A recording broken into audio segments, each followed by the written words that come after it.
Assalamualaikum warahmatullahi wabarakatuh. Perkenalkan saya Irma Yunita, NIM 222211101101. Saya adalah mahasiswi apoteker Fakultas Farmasi Universitas Jember. Pada kesempatan kali ini saya akan melakukan resum kuliah tamu 2 mata kuliah Farmasi Industri dengan dosen pengampu Dr. Apoteker Yudi Wicaksono, SSI, MSI. Yang pertama adalah tahap pengembangan metode, yaitu transfer metode analisa meliputi comparative testing, konvalidasi, revalidasi, dan transfer waiver. Untuk comparative testing itu paling umum dilakukan. Hal ini untuk metode yang telah tervalidasi.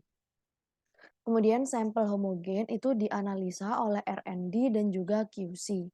Kemudian untuk konvalidasi itu R&D dan QC melakukan validasi bersama. Metodenya belum tervalidasi. Untuk revalidasi itu QC mengulang validasi. Tidak bisa menjamin ekivalensi hasil R&D dan QC. Kemudian untuk transfer waiver itu untuk produk yang existing, kemudian prosedur analisa yang telah digunakan dan personal R&D itu pindah ke QC. Kemudian ada uji stabilitas. Uji stabilitas ini adalah uji untuk menjamin bahwa produk yang dibuat sama stabilnya, di mana dikatakan stabil apabila masih dalam spesifikasi produk yang dilihat dari Farmakope Indonesia. Tujuannya adalah pengembangan. Untuk tujuan pengembangan ini membandingkan formulasi proses, bahan kemas, registrasi itu untuk dokumen yang dibutuhkan, dan post market itu untuk melindungi dari klaim. Untuk prinsipnya sendiri itu menjamin stabilitas produk, menjaga spesifikasi produk, dikemas dengan bahan kemas tertentu, disimpan sesuai kondisi yang telah ditetapkan dengan periode waktu yang tertentu. Kemudian ada jenis uji stabilitas. Yang pertama adalah stabilitas dipercepat. Nah, ini itu suhunya tuh lebih tinggi dari sebelumnya karena untuk mempercepat kinetika reaksi dalam produk agar kita dapat mengetahui gambaran lebih cepat bagaimana stabilitas produk tersebut. Kemudian ada stabilitas jangka panjang atau long term, itu dilakukan pada kondisi suhu penyimpanan yang memang direncanakan untuk produk tersebut. Misalnya produk disimpan pada suhu 30, maka untuk uji stabilitas jangka panjang jika dilakukan pada suhu 30 derajat Celcius. Kemudian ada in-use stability.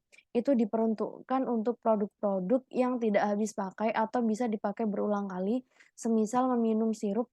Sirup itu digunakan berulang, tidak sekali minum langsung habis. Digunakan untuk memastikan bahwa selama periode penyimpanan tersebut, dia itu masih stabil, masih selama 14 hari untuk sediaan sirup kering setelah rekonstitusi atau 3 sampai 6 bulan untuk tablet dalam botol.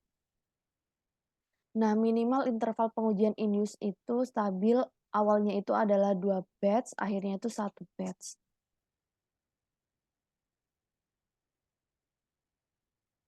Sesaat sebelum expired dilakukan in use pada produk, semepet mungkin dengan expired. Kemudian ada stress testing. Nah, ini tuh uji stabilitasnya dilakukan dengan disimpan di climatic chamber, bisa mengkontrol suhu dan kelembapan sebelum digunakan, harus dilakukan kualifikasi dan harus sering dilakukan pemantauan. Kemudian ada kondisi penyimpanan. Nah, untuk kondisi penyimpanan sendiri itu mengikuti produk komparator. Kemudian untuk parameter ujinya itu produk dilakukan uji stabilitas dan produk disimpan dalam climatic chamber. Selanjutnya juga ada spesifikasi. Ini merupakan desain uji stabilitas. Kemudian juga ada pemilihan batch yang mana untuk lepas cepat itu zat aktif itu stabil dalam 2 batch. Kalau lepas lambat atau termodifikasi zat aktif itu stabil dalam 3 batch. Untuk waktu pengujiannya sendiri, tahun pertama itu tiap 3 bulan. Kemudian untuk tahun kedua tiap 6 bulan. Untuk tahun ketiga dan seterusnya itu bersifat tahunan. dalam waktu pengujiannya.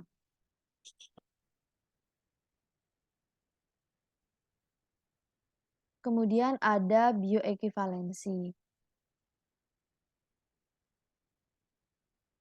Ada uji dan bioekivalensi supaya produk yang dibuat Departemen R&D bisa di-launching dan diterima oleh BPOM adalah harus memenuhi uji bioekivalensi, yaitu harganya yang paling mahal, atau harganya paling mahal. Untuk bioekivalensi sendiri, yaitu ekivalensi farmasetik atau alternatif farmasetik.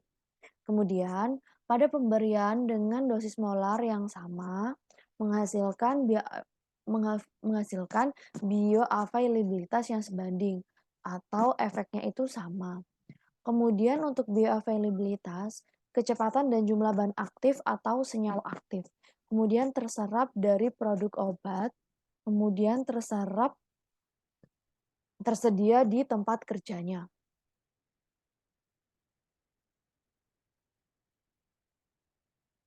Untuk bioekivalensi itu, ekivalensi farmasetik itu atau sama produk dan bentuk. Misalnya tablet parasetamol atau alternatif farmasetik itu beda bentuk tapi sama bahan aktif. Misalnya parasetamol kapsul dengan parasetamol tablet. Kemudian ini adalah uji ekivalensi. Uji ekivalensi in vivo dan in vitro. Uji ekivalensi itu terbagi menjadi dua, yaitu in vivo dan juga in vitro. Kalau in vitro bisa menggunakan disolusi terbanding. Nanti akan dibandingkan profil disolusi produk yang dibuat dengan produk komparator dan hasilnya itu harus similar. Sedangkan in vivo dia itu menggunakan uji bioekivalensi menggunakan subjek manusia. Misalnya, hari ini meminum obat yang dibuat, lalu diambil darahnya, diukur kadar, lalu dibandingkan dengan obat komparator, itu kalau uji farmakokinetik. Kalau dilihat uji farmakodinamik, maka dilihat efek obatnya. Yang terakhir yang jarang dipilih adalah uji klinik. Nah, kalau uji bioekivalensi dilakukan pada satu golongan yang sama, yakni uji disolusi terbanding dan obat kopi yang pertama dengan kajian.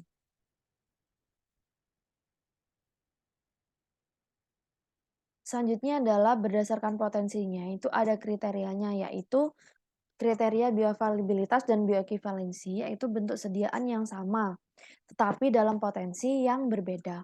Kemudian produsen dan tempat produksi itu sama.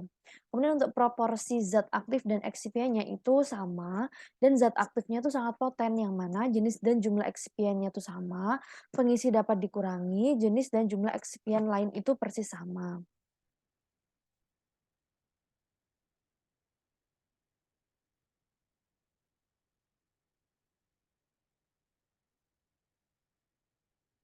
Selanjutnya yaitu jika dosis kecil atau poten ada sedikit perbedaan yang mana ada 3 opsi yang bisa dipilih. Yang pertama opsi satu itu bisa bobot tablet 100 miligram, excipientnya itu setengahnya. Kemudian kalau yang pilihan kedua itu excipientnya itu tetap, bobot tabletnya itu 195 miligram. Kemudian kalau yang pilihan ketiga itu bobot tabletnya tuh 200 miligram, XCP-nya itu 195 miligram. Kalau yang pilihan kedua itu XCP 190 miligram, bobot tablet 195 miligram.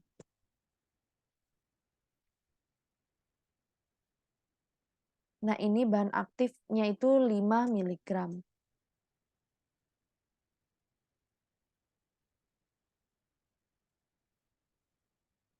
Selanjutnya yaitu tahap pelaksanaan uji bioekivalensi. Yang mana yang pertama pembuatan protokol uji bioekivalensi. Yang membuat adalah Central Lab Uji BE, lalu kita di industri farmasi atau sponsor akan mereview. Pada saat ini pengetahuan studi preformulasi pada waktu mempelajari sifat biologi diperlukan untuk melihat apakah protokol ini sesuai dengan karakter obatnya. Kemudian protokol tersebut dikumpulkan ke Badan POM dan Komisi Etik oleh industri farmasi. Kalau nanti disetujui, akan dilanjutkan untuk melakukan uji bioekivalensi. Lab bioequivalensi akan memilih sukarelawan jika mulai tahap pemilihan sukarelawan hingga laporan akan dilakukan oleh pihak ketiga atau oleh bagian lab uji bioequivalensi. Setelah memilih sukarelawan yang memenuhi kriteria inklusi dan eksklusi, akan dimulai pemberian pemberian obat melalui pengambilan sampel darah. Pada saat tahap ini, apoteker industri farmasi sebaiknya melakukan monitoring untuk memastikan bahwa proses tahap-tahap itu dilakukan dengan benar. Kemudian sampel darah yang sudah diambil dari subjek diperiksa, jangan lupa metodenya harus divalidasi. Setelah mendapatkan hasilnya, akan dilakukan kode breaking. Artinya, kita membuka kode. Jadi, kita ingin tahu hasil sampel darah yang udah diuji ini milik siapa dan minum obat apa? Karena pada saat bagian analisa memeriksa sampel, dia tidak tahu subjek ini minum obat apa. Baru diketahui ketika kode breaking. Setelah keluar hasilnya, lalu dibandingkan produk kita dengan produk komparator. Jika sudah dibuat laporan oleh Central Lab Uji Bio, ekivalensi dan laporan tersebut akan dikumpulkan ke Badan POM. Jika sudah dapat persetujuan, masa berlakunya hanya 2 tahun.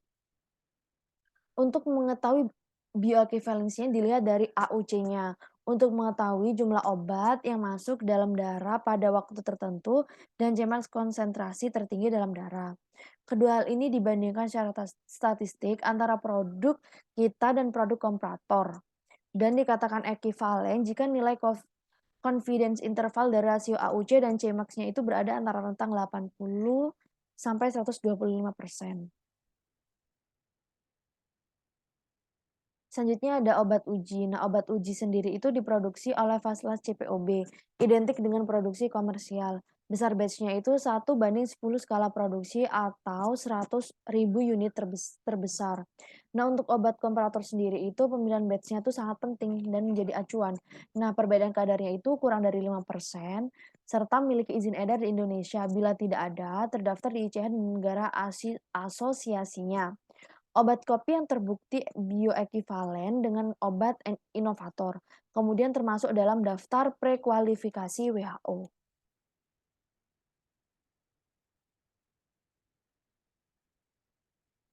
Selanjutnya adalah uji disolusi terbanding, meliputi pendekatan uji bioekivalensi dan media disolusi. Untuk media disolusinya ini paling menggambarkan kondisi in vitro, yaitu dengan pH 1,2, 4,5, 6,8. Kemudian ada surfaktannya itu kurang dari 1%, kemudian biorelevannya itu medium. Parameternya adalah F2. Nah, untuk uji disolusi terbanding itu caranya adalah melakukan uji disolusi tablet punya kita atau kegiatan yang kita lakukan untuk produk komparator. Kemudian diambil samplingnya, tidak hanya satu waktu, tapi beberapa waktu, misalnya 10 menit, 15 menit, 20 menit, atau 30 menit, dan seterusnya. Kemudian dihitung persen terdisolusinya terlarut di setiap waktunya.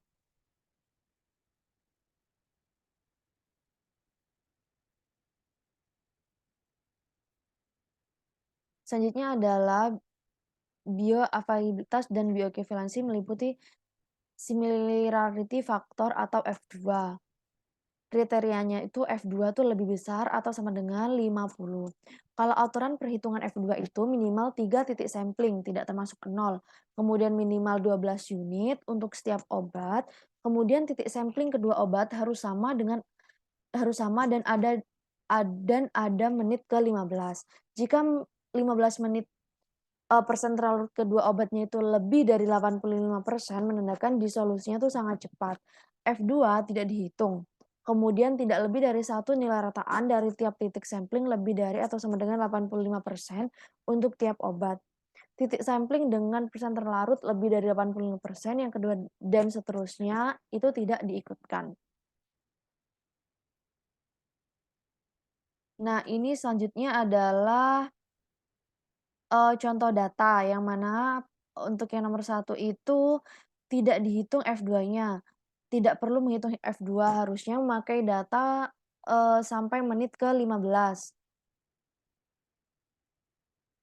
karena produk uji sudah mencapai 85%.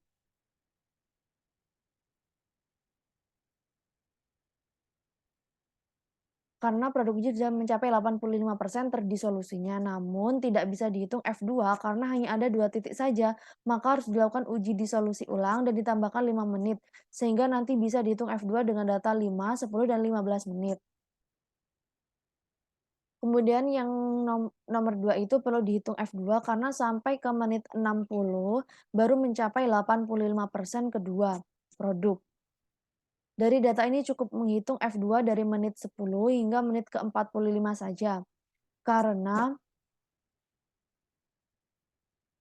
karena di menit 45 produk uji sudah mencapai lebih dari 85% terdisolusinya. Cukup sekian penjelasan saya, kurang lebihnya mohon maaf. Saya ucapkan terima kasih. Wassalamualaikum warahmatullahi wabarakatuh.